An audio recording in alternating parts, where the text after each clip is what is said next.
Bonjour tout le monde, je m'appelle Omar Bounid, professeur du collège Al-Ghazali, situé à Fidamer Sultan, dans la ville de Casablanca. Aujourd'hui, je vous présente un cours contenant des activités décloisonnées. Le cours est intitulé La situation initiale et l'élément perturbateur de la nouvelle. Le cours commencera à partir d'un texte support, lequel nous allons étudier au niveau de sa forme, de sa construction, en dégageant les caractéristiques de ces deux premières étapes narratives, à savoir la situation initiale et l'élément perturbateur.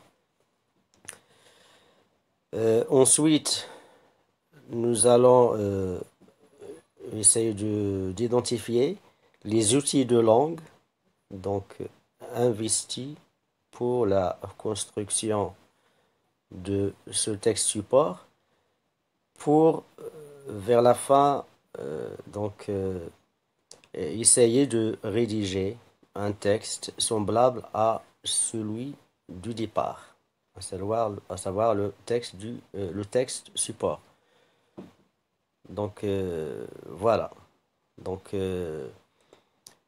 Plusieurs activités sont en relation ici. Donc, texte support, compréhension, langue et communication, et puis production écrite. Voilà. Les objectifs sont comme suit. Identifier les caractéristiques de la situation initiale et de l'élément perturbateur. Caractériser par le moyen de la subordonnée relative. Donc la subordonnée relative ou bien à caractère adjectival. Ensuite, identifier ou bien distinguer les temps du récit et les employer pour, vers la fin, nous allons nous orienter vers la production de la situation initiale et de l'élément perturbateur. Voilà. Donc, à l'instar de ce qui a été appris. Voilà. Pour le déroulement de la séance, nous allons partir, ou bien nous allons déjà exploiter les apprentissages autonomes précédents. Donc, comme j'avais déjà donné des tâches à domicile, la semaine dernière, j'avais donné en fait via WhatsApp le texte d'aujourd'hui à lire et à préparer. Donc voilà comme prérequis pour l'étude du texte d'aujourd'hui. Donc voilà. Après, nous allons aborder le texte pour une compréhension globale, visant surtout les caractéristiques des étapes narratives en question. Ensuite, nous allons identifier les outils de langue utilisés dans le texte, à savoir, nous allons le voir, les temps du récit et les subordonnées relatives. Après, nous allons essayer de réinvestir le tout, tout ce qu'on a appris dans ce cours, nous allons le réinvestir pour pouvoir produire un texte semblable à celui du support. Voilà. Et ce sera à partir d'un synopsis qui avait été déjà négocié pour la nouvelle ou bien pour le projet de classe portant sur la nouvelle. Donc, vers la fin de ce cours, nous allons voilà, donner de nouvelles tâches pour la séance prochaine. Donc, voilà le déroulement en gros. Nous allons commencer. Avant de commencer, je vous rappelle juste les tâches que j'avais données avant. Donc, c'est lire le texte de la séance prochaine, à savoir la séance d'aujourd'hui. Je l'avais donné sous texte.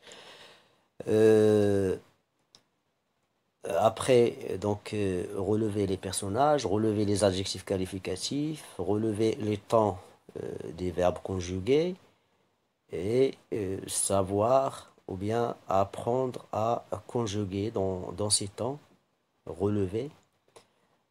Voilà, pour tous les groupes.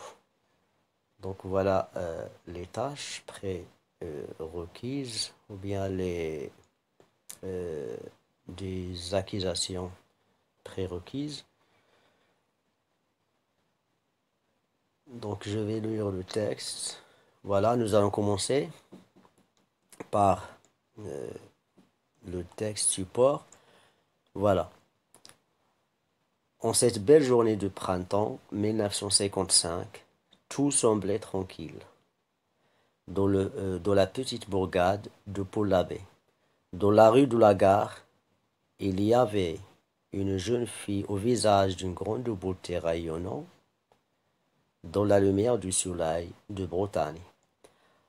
Habillée du costume du village, qui paraissait n'avoir pas été lavé depuis au moins un an, elle portait sa coiffe bigoudaine sur la tête ainsi qu'une belle veste brodée de fil orange, jaune et noir. Sa jupe était blanche, avec des broderies orange aussi. Elle tenait dans ses mains un panier en osier qui contenait du linge. Ses sabots de bois claquaient sur le chemin creux en terre battue du lavoir municipal. Elle s'appelait Geneviève Lelay.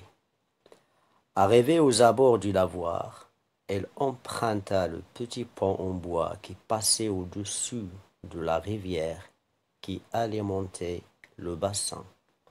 Puis, elle descendit les petites marches de granit qui conduisaient à l'intérieur. De minces rayons de soleil perçaient l'obscurité à travers les petites ouvertures. Le bassin, d'une grande clarté, était de forme rectangulaire. Elle aimait ce silence au milieu duquel on n'entendait que le bruit du ruissellement de l'eau qui se déversait. Elle posa son panier, enleva le linge qui s'y trouvait, elle le mit sur le rebord du bassin, elle savonna les vêtements, les brossa, puis les trempa plusieurs fois dans l'eau pour les rincer. Soudain, une ombre se dissimula dans la pénombre du lavoir. Une grande personne vêtue d'une longue robe noire. Elle entra doucement sans que Geneviève s'en aperçût. Elle marcha pas à pas, car dans le silence de la demi-obscurité du lavoir, on aurait pu l'entendre. Subitement, elle sortit de la poche de sa robe un couteau de bonne taille qui scintilla à la lueur d'un rayon du soleil. Voilà donc fin du texte. Claude Song, L'ombre du lavoir, une nouvelle de Bigouden. Donc voilà le texte est lu. Donc nous allons Donc, essayer voilà, de relever surtout les informations situationnelles. Nous allons commencer par le genre du texte. Le genre du texte, c'est un récit narratif, une nouvelle. Son auteur, c'est Claude Song. La source du texte, L'ombre du lavoir, une nouvelle de Bigouden.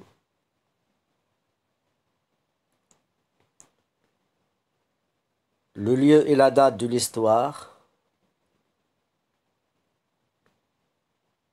Pont-l'Abbé, rue de la Gare, printemps 1955.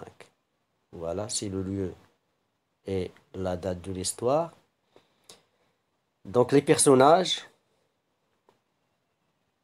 il y a donc le personnage principal, Geneviève Lelay, donc de qui parle le texte, et une personne qui apparaît, voilà, vers la fin de ce texte.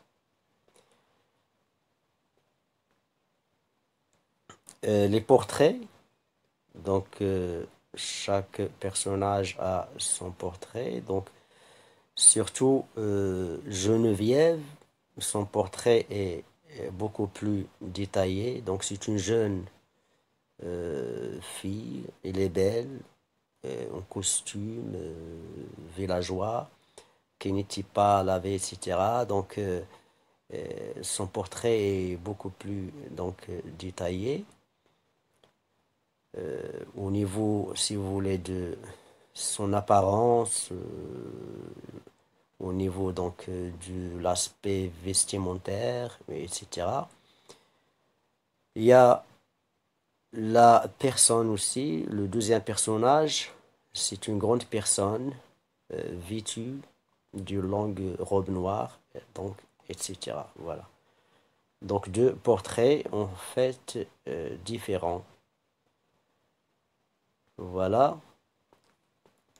Par quels moyens sont-ils caractérisés, ces personnages? Voilà, c'est très important de dégager ici les moyens de caractérisation. Donc, le texte a utilisé surtout des adjectifs qualificatifs. Il a utilisé également pas mal de subordonnées relatives à caractère adjectival. Donc, si vous voulez, nous allons voir certains de ces moyens. Donc, retour au texte.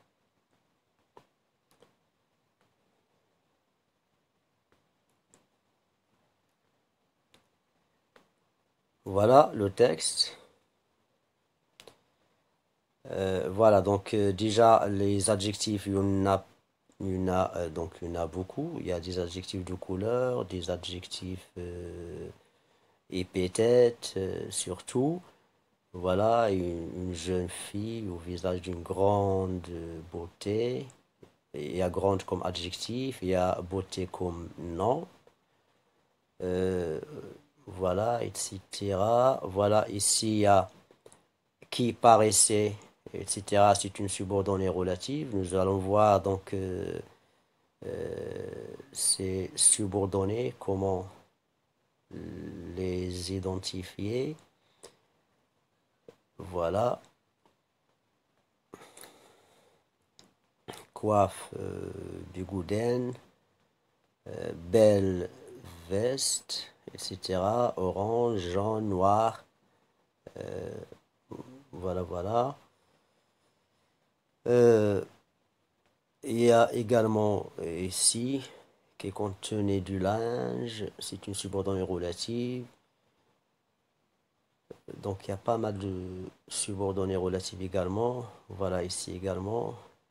Qui conduisait, etc. Euh, voilà, une grande clarté. Elle émet sous silence au milieu duquel, voilà. Ici également, nous allons voir ça. Il y a au milieu duquel, donc, etc. C'est une subordonnée relative également.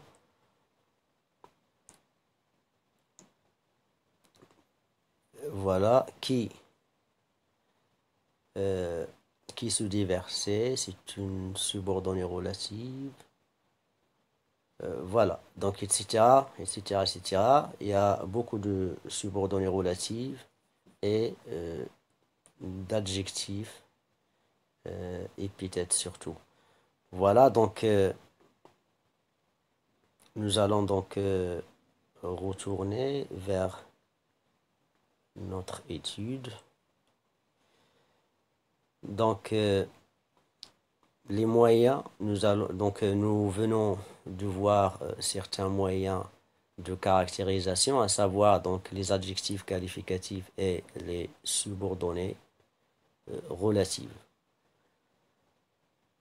Voilà. Ensuite, donc, qu'est-ce que la subordonnée relative?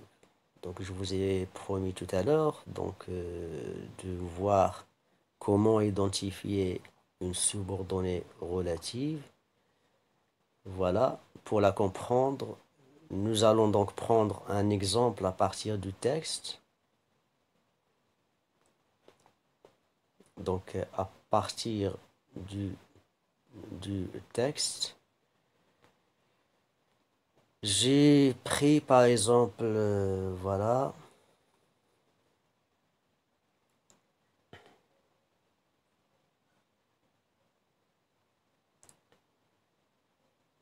voilà. Donc, j'ai pris cette phrase complexe.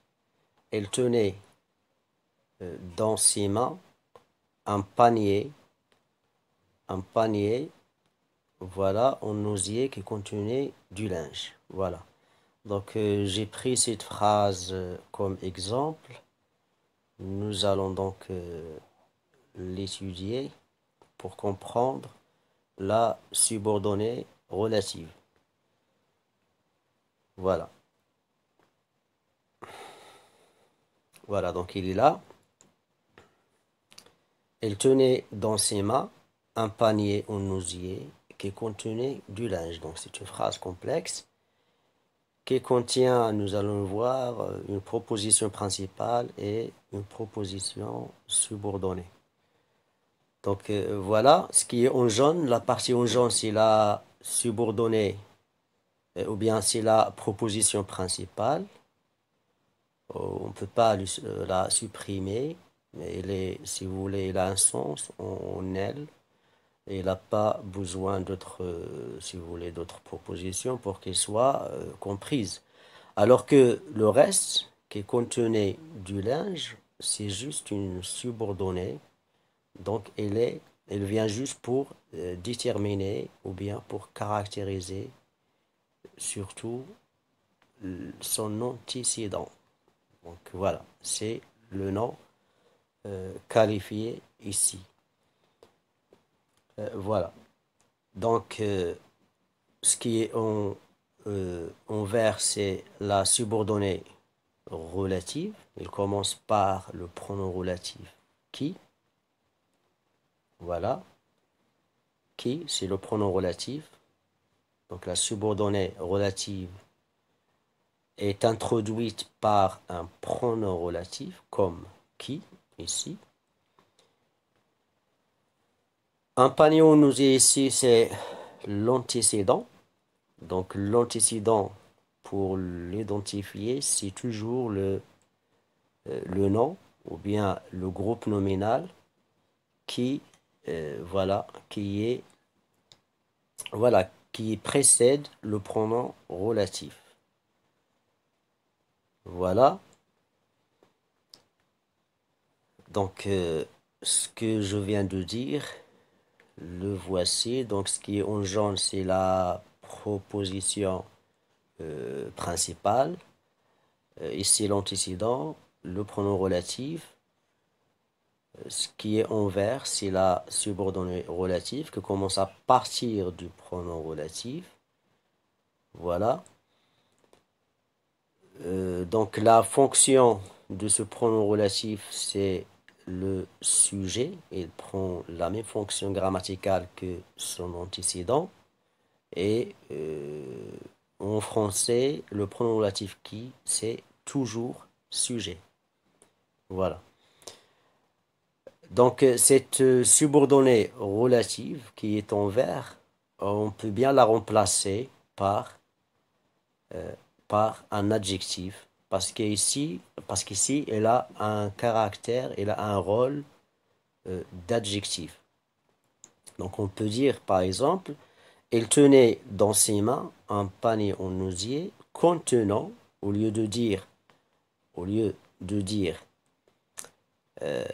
au lieu de dire qu'il contenait, au lieu de dire qu'il contenait du linge, on peut dire contenant du linge, tout simplement. Voilà. Donc ici, je vous donne d'autres pronoms relatifs. Qui, si sa fonction, c'est toujours sujet. Que, c'est toujours COD. Voilà, dans n'importe quel contexte. Donc c'est facile à apprendre. Ou c'est toujours CCL, complément circonstanciel de lieu. Dont, par contre, il peut être un COI ou bien un complément de nom. Donc tout dépend du contexte. Donc les quatre premiers, qui, que, ou, dont, sont des pronoms relatifs simples. Donc il y a également des pronoms relatifs composés. Donc leur règle, c'est préposition plus lequel en genre et en nombre. Donc par exemple, si on prend la préposition à, on peut dire donc auquel, à laquelle, auquel avec X pour ou et S pour quel, à lesquels, pardon, auquel avec deux L E S. Si on prend par exemple la préposition de, on peut dire donc duquel, de laquelle, desquels. Si on prend la préposition, je sais pas, sur lequel, sur laquelle, sur lesquels, euh, avec, si vous voulez, avec lesquels, avec lequel, avec laquelle, avec lesquels, par lequel, par lesquels, par laquelle, etc. Donc, n'importe quelle préposition qu'on prend ici, on ajoute juste lequel et on fait attention au genre et au nombre. Voilà. Donc voilà en gros donc la proposition relative. Nous allons encore faire un soutien après si nécessaire. Donc retournons donc à notre étude du texte support. Donc quelle est l'ambiance de vie de l'histoire? C'est très important pour surtout pour la situation initiale. Nous allons voir ceci. Donc l'ambiance de vie dans l'histoire. Voilà. Donc il y a deux, si vous voulez, deux ambiances, deux aspects, deux choses. Il y a la stabilité et il y a la stabilité et la perturbation. Donc la stabilité, les mots qui la montrent dans le texte, il y a belle journée, tout était tranquille, Geneviève aimait ce silence, etc. Donc ceci n'est qu'une ambiance, si vous voulez, une ambiance équilibrée, une bonne ambiance, une situation, si vous voulez, euh, normale, voilà, vécue par Geneviève jusqu'ici. Pour délimiter donc cette stabilité, il commence à partir de en 7 jusqu'à les rincer. Donc, je vais voir le texte vite fait pour vous montrer donc cette délimitation. Euh,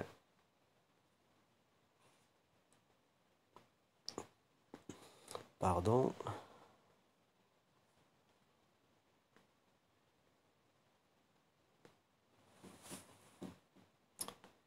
Donc voilà le texte. Donc cette stabilité commence du début en fait jusqu'à les rincer. Après, donc soudain, c'est une autre étape. Donc voilà, donc soudain, donc ça commence, nous allons voir une autre, euh, une autre étape.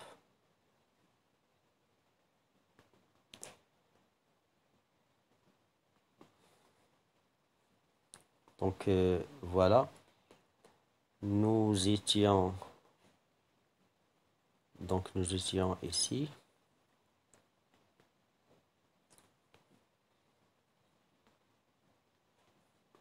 Donc la stabilité, nous l'avons donc délimitée dans le texte. Les temps qu'il exprime, donc c'est surtout l'imparfait.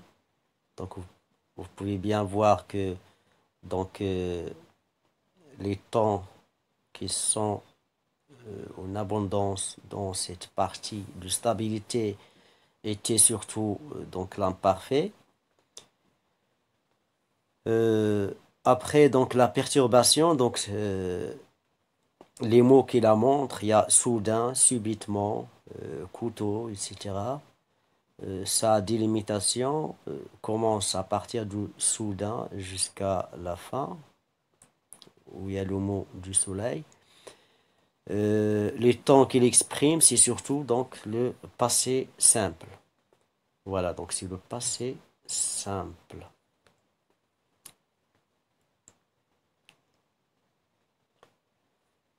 Voilà. Donc la première partie, donc la stabilité, donc il y a surtout le, voilà, donc l'imparfait surtout qui est utilisé. Voilà. Donc tous les verbes sont conjugués à l'imparfait. Vous pouvez bien donc le constater, donc etc. etc. Et pour à partir du soudain, c'est là où commence, si vous voulez, la perturbation de l'histoire. Voilà, donc c'est le passé simple. Le passé simple, voilà, le passé simple, le passé simple, le passé simple, et, etc., etc. Donc, euh, vous pouvez bien donc le remarquer. La stabilité donc est décrite par l'imparfait, alors que la perturbation, la partie de la perturbation est, est exprimée par en utilisant le passé simple. Voilà. Donc retour. Voilà. Donc cette stabilité, la partie marquant la stabilité s'appelle la situation initiale. Alors que la partie, si vous voulez, dans laquelle euh, apparaît l'élément inattendu, l'élément perturbateur, donc s'appelle l'étape de l'élément perturbateur ou bien l'étape du nœud de l'histoire. Donc voilà. Donc après, donc le champ lexical dominant, lequel, donc il y a le champ lexical, voilà, du paysage villageois, bois, bassin, lavoir, etc. Il y a beaucoup de mots, donc voilà, de mots dans exprimant le champ lexical, voilà, du paysage, du village où habite Geneviève. Donc après, les temps dominants, lesquels? Donc nous avons vu donc cela tout à l'heure. Donc les temps dominants sont l'imparfait et le passé simple. Voilà. Voilà, donc le passé simple et l'imparfait s'appellent les temps du récit. Donc c'est ce qu'on appelle les temps du récit. Les temps du récit, juste voilà, comme soutien, j'avais donné en fait cela à domicile, à préparer, à faire une recherche. Et si donc on vérifie et on consolide. Donc les temps du récit, en général, c'est le passé simple, le plus que parfait et l'imparfait. Voilà. Pour le plus que parfait, donc, il n'est pas trop utilisé. Il intervient juste pour, voilà, concordance, voilà, dans le déroulement des événements. Alors que le passé simple et l'imparfait, ils sont prédominants les récits. Dans les récits narratifs, bien sûr. Voilà. Donc, après, après les temps du récit, donc la partie du texte, nous avons vu ça, donc la partie du texte dans laquelle est utilisé l'imparfait, s'appelle la situation initiale. C'est la situation initiale. La valeur dominante de ce temps qui est l'imparfait, c'est la description par lequel en fait on fait le portrait des personnages. Le passé simple est utilisé surtout dans l'élément perturbateur. Sa valeur est l'action soudaine dans le texte. Sinon, il y a d'autres valeurs. Nous allons voir ceci vers la fin dans le bilan. Donc voilà. Une autre question, donc pour en fait, en guise de conclusion, donc comment rédiger donc la situation initiale et l'élément perturbateur? Donc il va falloir réinvestir tout ce que nous avons vu jusque-là, tout ce que nous avons donc relevé et étudié pour pouvoir produire euh, un texte, si vous voulez, euh, contenant la situation initiale et l'élément perturbateur. Voilà. Donc, il va falloir d'abord réviser le bilan avant de répondre à la consigne. Donc, voilà le bilan de notre cours. Voilà. Donc, il y a la situation initiale, il y a l'élément perturbateur, deux premières étapes de la nouvelle. Donc, chaque étape a ses caractéristiques, bien sûr. Donc, nous allons commencer par la situation initiale, ses caractéristiques. Donc, il y a des informations situationnelles, où, quand, qui, etc. Donc, qui figurent dans la situation initiale. Donc, on indique le cadre spatio-temporel de l'histoire, le temps, la date, l'époque, ou bien le moment, ou bien encore la saison. Voilà. Le lieu également, l'endroit, le village, la ville, la rue, etc., où se déroule l'histoire. Deuxième chose, les personnages et leurs portraits. Donc après cette caractéristique qui est l'indication du cadre spatio-temporel, donc il va falloir donc faire un portrait déjà présenter les personnages en faisant leur portrait. On peut par exemple, dans le portrait, voilà, donc citer le nom, le prénom, l'âge, le sexe, le statut, voilà, du personnage à décrire, puis le décrire physiquement, moralement, relationnellement, vestimentairement, etc. Voilà. Après, on présente l'ambiance en tant qu'ambiance stable.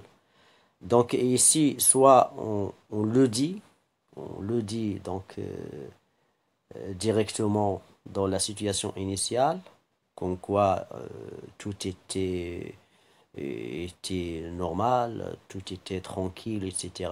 Donc on utilise des mots pour, euh, pour dire que l'ambiance est stable, soit on le sous-entendant, si vous voulez, on, voilà, on laisse le lecteur, si vous voulez, sentir que l'ambiance est bonne. Voilà. Donc ici, après les informations donc situationnelles, il y a des outils de langue donc utilisés surtout dans la situation initiale.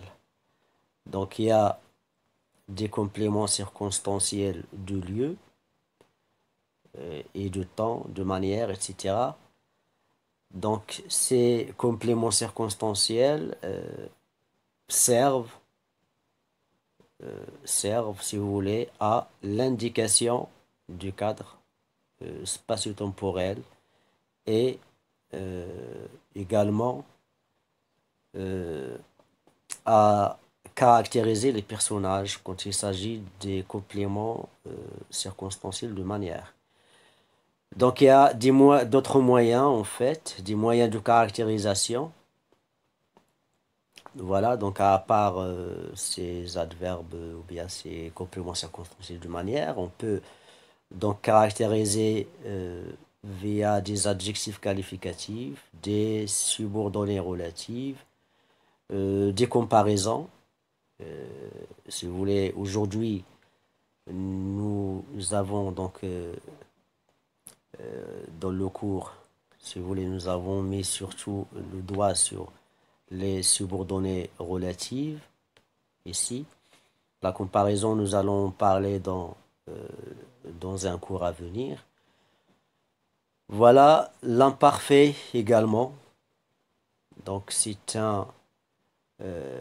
le temps qu'il faut utiliser surtout dans la situation initiale. C'est le temps prédominant. Ces valeurs, les voici. Donc il sert à la description, il sert à exprimer une habitude, à exprimer des actions longues, indéterminées, inachevées, incomplètes. Donc vous pouvez dire ce que vous voulez. Donc c'est des actions indéterminées, longues, ou bien des actions simultanées. Voilà. Par exemple, vous faites quelque chose en même temps qu'une autre chose. Voilà. Donc, nous allons passer à l'élément perturbateur pour voir ses caractéristiques. Euh, voilà, ça répond également, donc ici, dans la situation initiale, ça répond surtout aux questions où, quand et qui. Et dans l'élément perturbateur, ça répond surtout à ces deux questions, quoi et comment. Nous allons voir dans les étapes à suivre le pourquoi, etc. Et d'autres comment, si vous voulez. Mais ici, surtout, c'est le quoi. Donc, c'est l'élément perturbateur, le quoi, et le comment, euh, parfois. Voilà. Donc, ici, on annonce l'événement déclencheur, une chose imprévue qui apparaît et bouleverse la situation initiale. Également, dans l'élément perturbateur, on peut, si vous voulez, parler de l'impact de cette perturbation sur l'ambiance initiale, déstabilisation, fait insolite, impression d'inquiétude, de peur, etc. Donc après, les outils de langue à investir surtout dans cette étape, il y a des adverbes signifiant un survenant inattendu, comme par exemple soudain, brusquement, subitement, tout à coup, etc. Le passé simple est prédominant dans cette étape d'éléments perturbateurs. Ces valeurs surtout sont action brève, action soudaine, action successive. Voilà. Dans le texte, il y a des actions successives si vous voulez, hein. Il y en a plein. Voilà. Vous pouvez revenir au texte pour vérifier tout ça. Donc voilà en gros, le cours est fini. Maintenant, il nous reste juste la production écrite comme tâche à faire à domicile. Donc, rédiger la situation initiale et l'élément perturbateur de la nouvelle déjà imaginé pour le projet de classe. Donc, veillez à remplir les caractéristiques étudiées de ces deux étapes narratives. Voilà, on vient d'étudier ceci. Il faut donc le réinvestir. Diversifier les moyens de caractérisation appris, donc à savoir les adjectifs, les relatifs, etc. Les employer les temps du récit adéquatement aux valeurs contextuelles. Voilà. Nous avons vu tout à l'heure les valeurs donc du temps du récit, donc il faut les employer, voilà, pour chaque étape selon les valeurs, voilà, envisagées par le sens. Voilà, donc le cours est fini. Je vous remercie beaucoup et à très bientôt. Merci.